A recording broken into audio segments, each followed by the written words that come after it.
Okay, welcome back to another video on the Maths channel. It's your teacher, Ms. Lim here, and in this video, we're going to be looking at solving inequations. So by the end of this lesson, you'll be able to do these four things.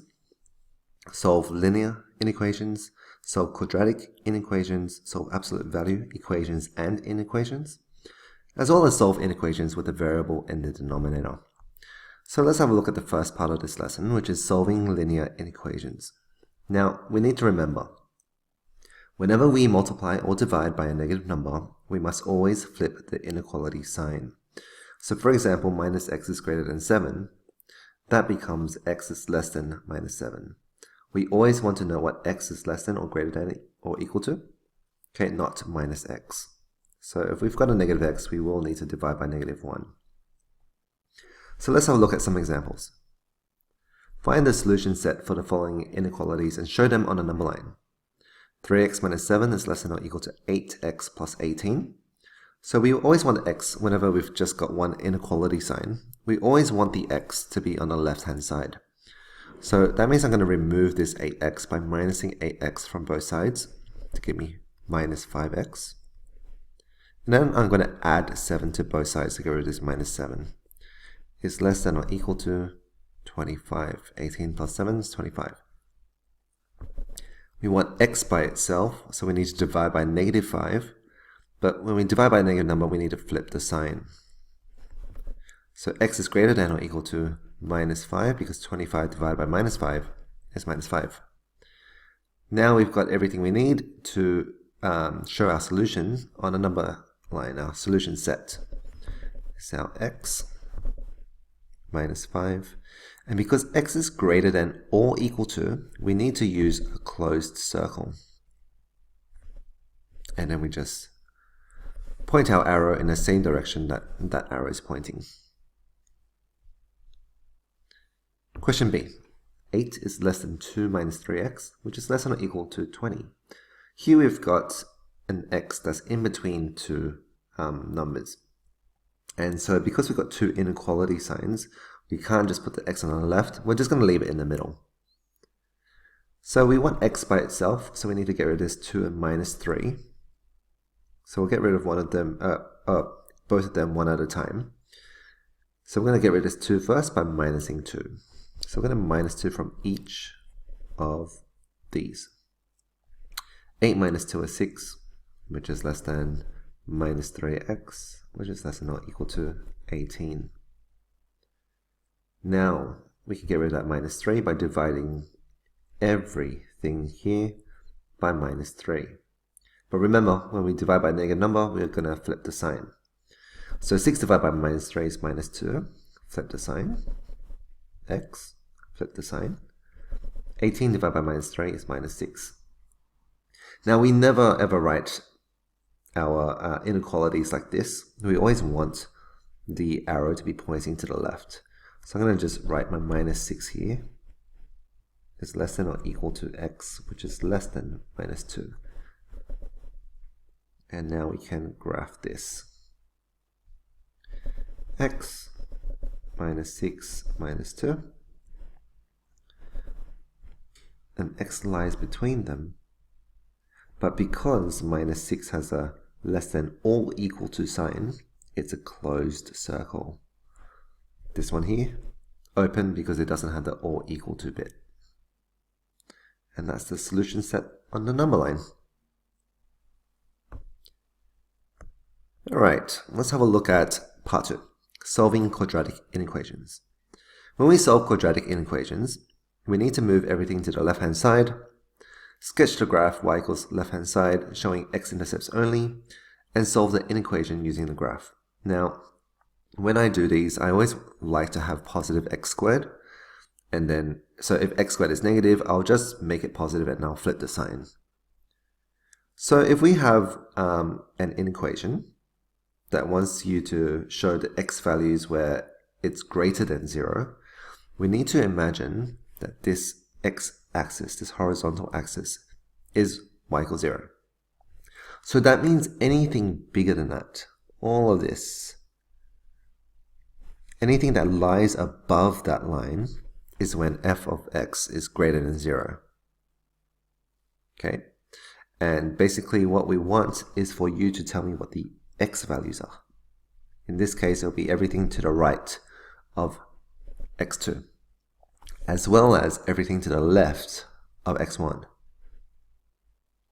But if a question asks you, show when it's less than 0, well, less than 0 just means negative. It lies below this horizontal line. Then it's just going to be between x1 and x2.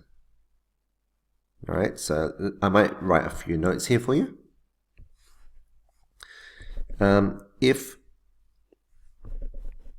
f of x is greater than 0, if it's asking for that, then we can see here that it's all the x values that are less than x1, right? All of these ones, as well as x is greater than all the x2, all the values of x that are greater than x2. However, if the question says f of x is less than or equal to 0, that's all of these x values. Because when we've got these x values, the y values are less than 0, it's negative, it lies below the x-axis. And therefore, we would just say that x is in between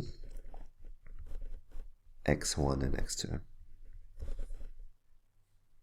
So let's have a look at some examples. Solve the following inequations. X squared is less than 9. First step, put everything to one side, make the other side 0. So I'm going to have x squared minus 9 is less than 0. Right? Now we're going to factorize this. X plus 3, x minus 3, because that's the difference of two squares, is less than 0. And that tells me that I've got an x-intercept here. This one is at minus 3, because minus 3 plus 3 is 0. And for this one, we got an x-intercept at positive 3. And so now we know that it's going to look something like this. We don't really need to know the y-intercept. We just want to know the x-intercepts, because that's enough. The question is asking is, where is this parabola less than 0? Where does it lie below the x-axis? And it lies below the x-axis between these two x values. And so therefore, the answer to this question is minus 3 is less than x, which is less than 3. All right, what about B? X plus 6 is less than or equal to x squared. So here, I'll just bring my x squared across, because I like everything on the left. Plus x plus 6 is less than or equal to 0. I don't really like having a negative x squared, so I'm going to just multiply every single term by minus 1 to turn it positive, just so that I can draw a concave up. So that gives me positive x squared minus x minus 6 is greater than or equal to 0. Because we multiplied by a negative number, we need to flip the sign.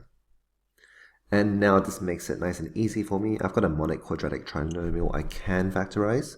So two numbers that are multiplied to negative 6 but add to minus 1, x minus 3, x plus 2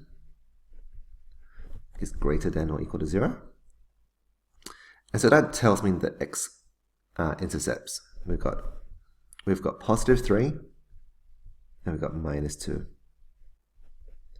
And now, because this is a concave up parabola, because it's positive x squared, whenever I make it positive, it's always concave up. That just makes it nice and easy for me. Now I'm looking for all the parts of this graph, this parabola, that are greater than or equal to 0.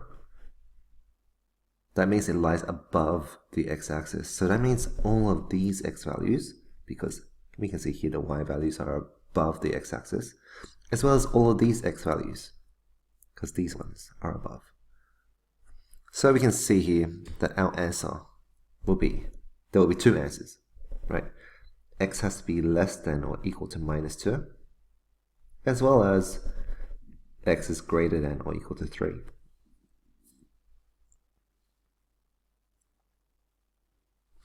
All right. Why don't you pause the video and have a go with questions C and D, and then you can continue playing the video to check your answers. Okay, here are my answers for question C.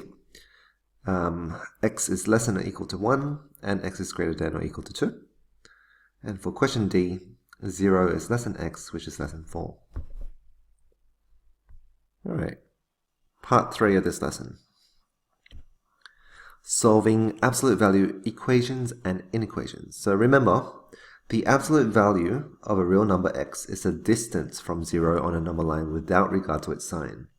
So we can't have a negative distance, right? So here we've got solve the following inequalities and sketch the solution set on a number line.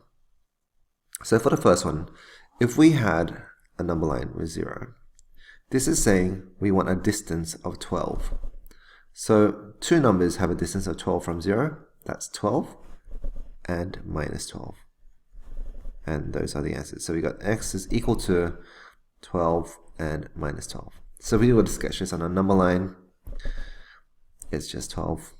I'll just write x here. It's 12 and it's minus 12.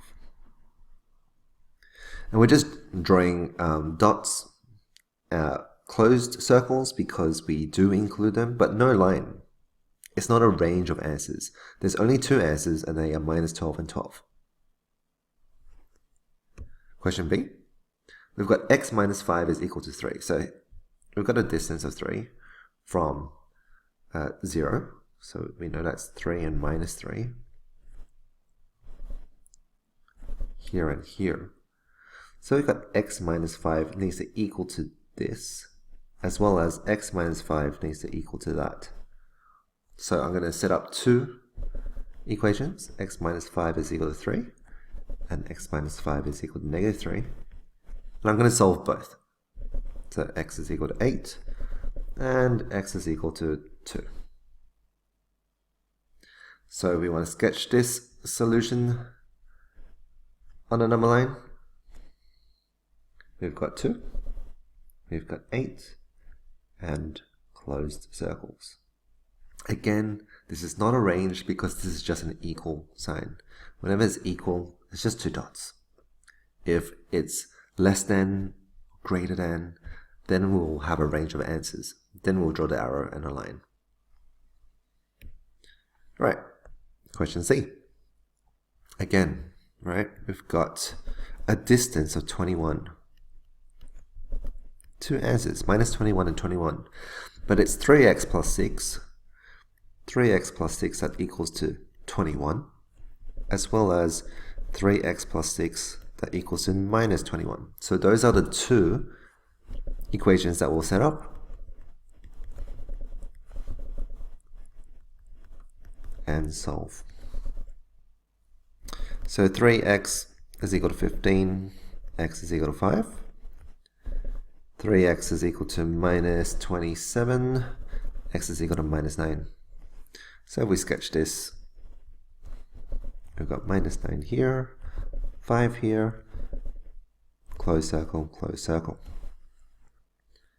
Alright, pause the video and have a go with D. Alright, here's my answer for D. So I didn't need to draw my first number line because I know that I need to write whatever is in the absolute value symbol, make it equal to 3 and minus 3. Solve them and I get x is equal to 16 and 40. But what about absolute value inequations? Solve the following inequalities and sketch the solution set on a number line. So here we know that the absolute value of x is less than 8. So if we were to draw a number line, a distance of 8 is 8 and minus 8. Both of these numbers have a distance of 8, but we want a distance that's less than 8. Oh, I shouldn't do that. That is less than 8, which means if I were to have a closed dot here, that actually has a distance of 8, not less than 8. So we cannot have a closed circle there. It needs to be open. Same logic with this one. And all the values that are less than 8, that give us a distance that are less than 8, is that. So we can see here that the answer here is minus 8 is less than x, which is less than 8.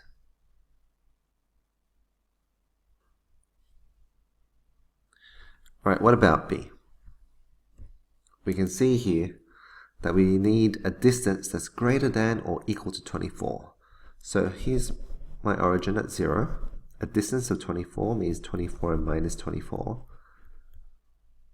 This is greater than or equal to, so it needs to be a closed circle at each of these. But where on this number line will there be a distance that's greater than or equal to 24? Well, all of these. And all of these. Right, we can see here that if I were to pick a random number, let's say I'll pick the number 1. If I pick the number 1, that actually has a distance of 1, which is less than 24. If I pick the number minus 100 is all the way down here. Well, minus 100 has a distance of 100, which is greater than 24. So we can test the values if we need to. And we can see here that this is 6x and this is 6x. So the two equations, or the two inequations that I'll be solving is 6x has to be less than or equal to minus 24. Just look at where this arrow is pointing. Because it's pointing to the left, this one's pointing to the left. Okay, less than or equal to. As well as 6x is greater than or equal to 24. Same thing, arrow is pointing to the right, so arrow is pointing to the right. Alright, so now we've got two inequalities to solve. Divide this by 6. Divide this by 6.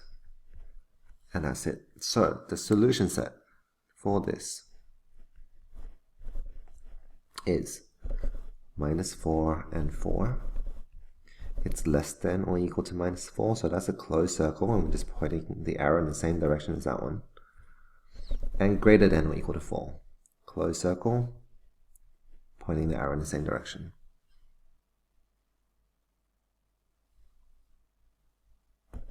Right, let's have a look at C. We want a distance which is less than or equal to 7. So let's draw that again. 0. A distance of 7 is 7 and minus 7. And the ones that are less than or equal to, well, that's a closed circle for both, has to lie in between these. Right? If I were to pick minus 5, which is over here, that has a distance of 5, which is less than 7.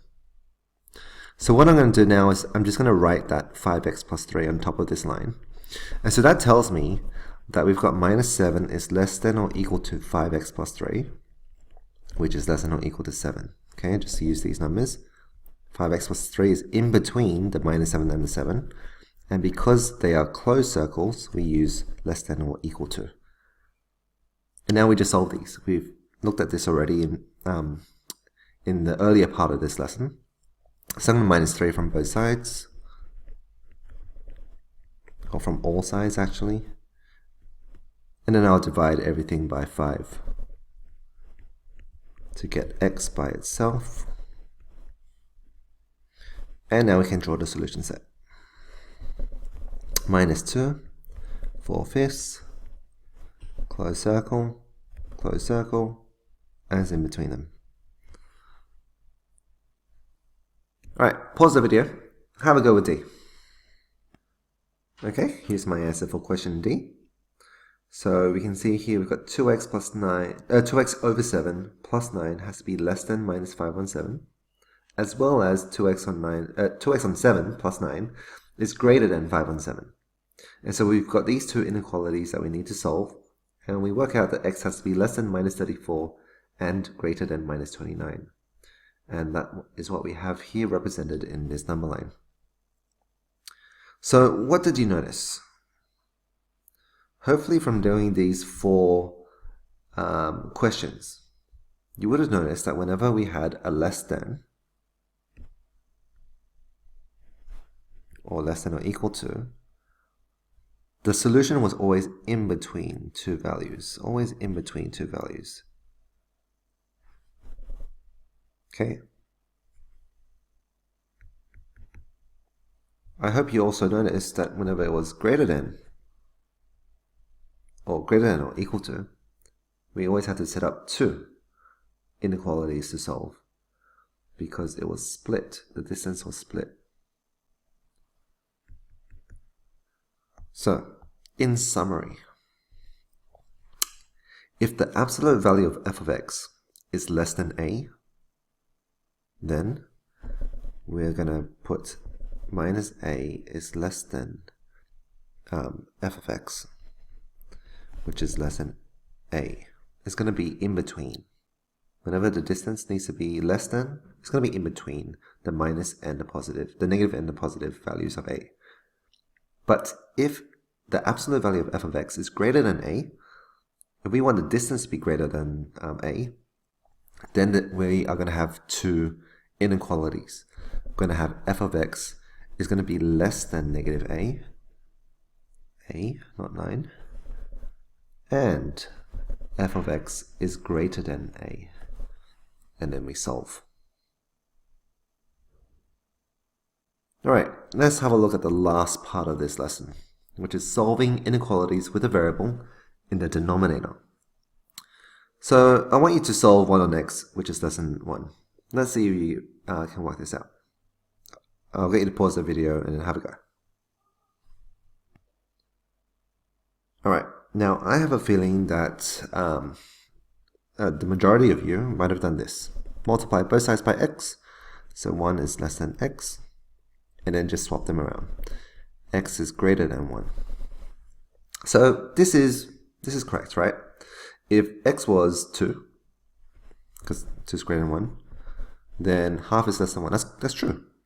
If we had x is 3, because 3 is greater than 1, 1/3 is less than 1. Yeah, that's true. The problem with this is that this solution here, x is less than 1, is missing half of the solutions. And you might be wondering, oh, what is it missing? Actually, it's missing all the negative values, right? Because what if x was minus 1? Then isn't 1 over minus 1, which is minus 1, isn't that less than 1? Yes, it is. What about minus 2? Isn't minus half less than 1? Yeah, it is. So that's what's wrong with this solution, right? This solution of x is greater than 1 is actually missing half of the solution.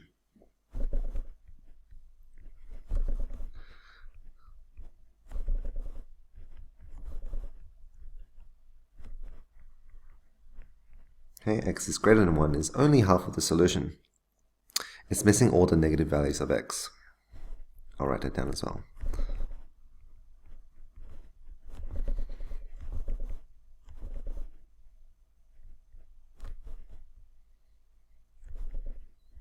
Alright.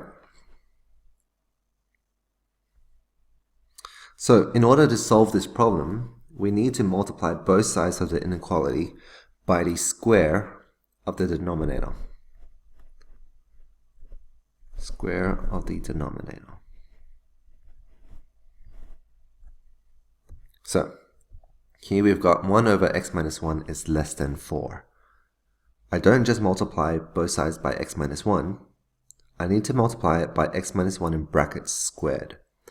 So when I multiply this by x minus 1 in brackets squared and this side by x minus 1 in brackets squared, then that will help account for all the possible values of x, including the negative ones. Now when I do that, one of these will cancel with the denominator here. So that's going to leave me with 1 lot of x minus 1 is less than 4 lots of x minus 1 squared. Now in order to solve this inequality, we actually need to move everything to one side, have the other side as 0. So I'm going to minus 4 lots of x minus 1 squared from both sides. I'm going to just have everything to the left. So we got minus 4 lots of x minus 1 squared plus x minus 1 is less than 0. Now I might actually just put these in brackets. And I'm also going to, because I always want my positive x squared, and at the moment it's negative because of this minus 4. So I'm just going to multiply everything by a negative 1, just change the sign of everything. So that becomes positive 4. This becomes minus the x minus 1. Now I'm going to flip the sign because I multiplied by -1, a negative number. And now I've got this, where I can factorize this because they both have a common factor of x minus 1. So if I factorize out x minus 1, that leaves me with 4 lots of x minus 1 minus 1. Actually, square bracket is greater than 0. I'm just going to tidy up this square bracket business because I can. So we've got 4x minus 4 minus 1 is minus 5, greater than 0.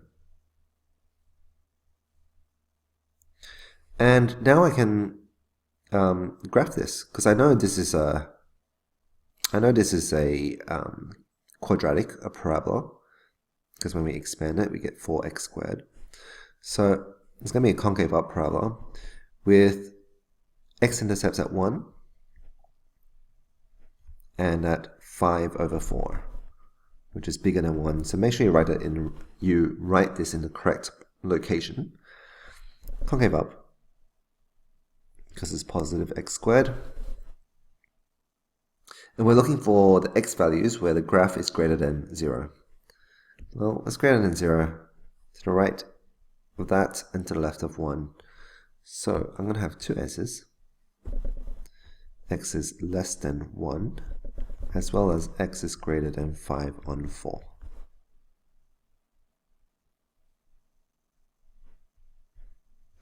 Alright, why don't you pause the video and have a go with B. Alright, let's have a look at this. So we're going to multiply by the square of the denominator from both sides. So one of these will cancel out with the denominator, leaving me with 5 lots of x minus 4 is greater than or equal to x minus 4 squared. Now it's always best to not expand, because when I bring this over, I'm going to have minus x minus 4 bracket squared plus 5 lots of x minus 4. That will help me factorize, so don't expand. Now again, I want positive x squared, so I'm going to change the signs. So x minus 4 squared minus 5 lots of x minus 4. And then I'm going to flip the inequality sign to give me less than or equal to 0. Now I can factorize. I've got both of these terms have a common factor of x minus 4. So that's going to leave me with x minus 4 minus 5 is less than or equal to 0. I'll tidy this up. X minus 4 minus 5 is x minus 9. So I've got x-intercepts of 4 and 9. Make sure you write them in the right location. Concave up because it's positive x squared. And where is the graph less than or equal to 0? Where does it lie below the x-axis? Why is it below the x-axis here? So these values, these x values. So the answer for this is 4 is less than or equal to x, which is less than or equal to 9. Now I use this, right, these symbols, because of this less than or equal to. But there's something we need to remember. Whenever we are dealing with, when we're solving inequalities with x in the denominator, and whenever the question has a or equal to, we need to be careful. Because in the original question here, we've got x minus 4 in the denominator. And from here, we can tell that x cannot equal to 4. Because if it equal to 4, the denominator will be 0, and we can't divide by 0. So, because it can't equal to 4, we need to get rid of this or equal to sign. And that's our final answer. Right, I hope you found this video helpful. If you liked it, give it a like and subscribe. I really appreciate it. Thanks and have a great day. Bye.